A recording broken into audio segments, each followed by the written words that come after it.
মাননীয় ক্রীড়া উপদেষ্টার সাথে আমাদের একটু আগে বৈঠক হয়েছে, যেখানে হামজা দেওয়ান চৌধুরীও ছিলেন।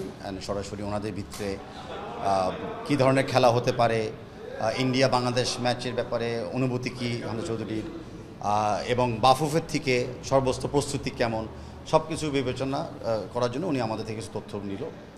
আর পাশাপাশি সিন্স সোশ্যাল মিডিয়াতে প্লাস কিছু কিছু মহল থেকে ফাহমিদুলকে নিয়ে একটা ইস্যু ক্রিয়েট হয়েছে, তো সেই ইস্যুতেও আমাকে আনুষ্ঠানিকভাবে প্রশ্ন করা হয়েছে।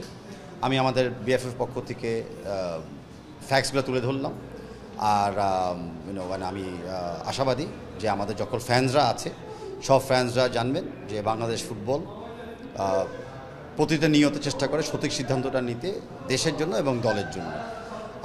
তার পাশাপাশি মিনিস্ট্রি ভবিষ্যতে এরকম প্রবাসী প্লেয়ার এবং লোকাল প্লেয়ারদেরকে উৎসাহ দেওয়ার জন্য, বিদেশি মাটিতে খেলার জন্য কী ধরনের সহযোগিতা করতে পারে সেগুলো আমার সাথে শুনলো অ্যান্ড আশ্বাস দিয়েছেন যে মন্ত্রণালয় থেকে ব্যাপকভাবে সাড়া দিবেন আগামীতে।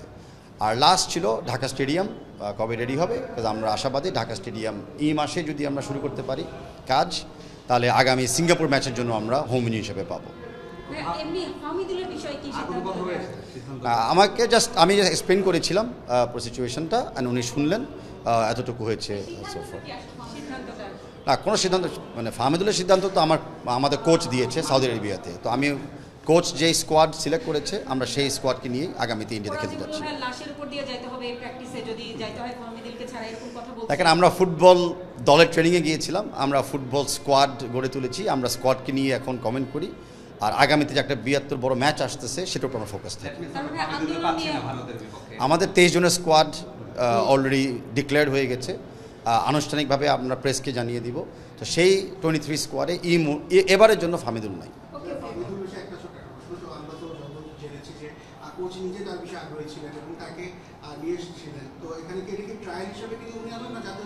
দেখেন, আমরা যেটা বারে বলি যে যত রকমের প্লেয়ার, যতগুলো প্লেয়ার বাংলাদেশ লিগে খেলে, বিদেশ মাটিতে খেলে, আমরা সবসময় সবাইকেই আগামী স্কোয়াডে রাখার জন্য চিন্তা ভাবনা করি।